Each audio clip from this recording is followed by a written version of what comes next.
सभापती रमेश तवडकर हांचेकडेन आदीच काय अपात्रता याचिकेची प्रकरणां अडकून उरल्यात। ताका लागून अडकून उरिल्ली ही प्रकरणां निकालांत काडून काँग्रेसीन 8 आमदारां आड दाखल केल्ली याचिकेचेर बेगोबेग निवाडो दिवचो असो आदेश मुंबय उच्च न्यायालयाच्या गोंय खंडपीठान मंगळारा दिला। काँग्रेसीचे आदवोगादान अपात्रता याचिकेचेर निवाडो दिवपाक सभापती कळाव करता।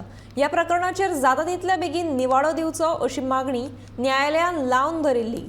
जाल्यार सभापती राजकीय हेतान सुनावणी निकालांत काडूंक कळाव करता असो आरोप काँग्रेसीचे आदले प्रदेशाध्यक्ष गिरीश चोडणकर हांणी केला। They have said they can direct, so that is one plus point for our second prayer was that to direct the speaker to give the judgment in the time bound manner.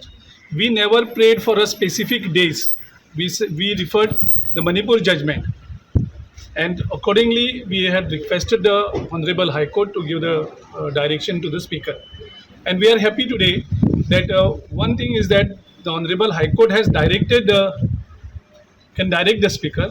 Number two, whatever we prayed that it should be within the time bound that is set by the Supreme Court. We never prayed for the specific days to be directed. And the Honorable High Court's order today also says that within the time bound as per the order given by the Honorable High Court of in the Manipur matter. When Amit Patkar filed the petition, it was a petition only on Mr. Digambar Kamath and Michael. The disqualification was not on the 8 MLAs. Subsequently, there was a illegal merger of 8 MLAs into BJP. So for that purpose, my disqualification petition was filed. Yes. So today the division bench of the Honorable High Court has pronounced a judgment in the petition filed by Mr. Girish Chodankar. Basically, the petition was seeking a direction to the speaker to decide our disqualification petition in time-bound manner. The major contention of the speaker was that the court cannot direct the speaker to decide the disqualification petition. High Court cannot direct.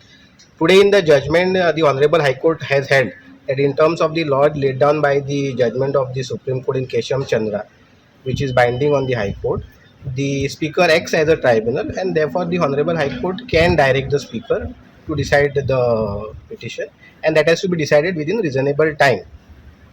The High Court has accepted our contention that the Honorable High Court has the power to direct the speaker to decide the petition in a time-bound manner. And hope that whatever statement the speaker has made in the affidavit that they are going to expeditiously decide all the petition would be adhered to, and they will follow the judgment in Kesham Chandra, wherein the Supreme Court has said that you should decide such disqualification petition in a reasonable time and within 3 months. There is no specific direction or outer time limit given, because the court says that we expect and hope that whatever statement the Honorable Speaker has made in his affidavit to say that he is expeditiously deciding all the petition would be adhered to. They said at the end, and it was read, the judgment, the conclusion was read. They said that we hope that the speaker will adhere to whatever has been stated in the affidavit. We welcome the judgment because it laid down a law to say that the High Court has the power to decide the speaker, and that was the major contention of the speaker, that you cannot direct us. That has been repelled, and our contention has been upheld that the Honorable High Court can certainly direct the speaker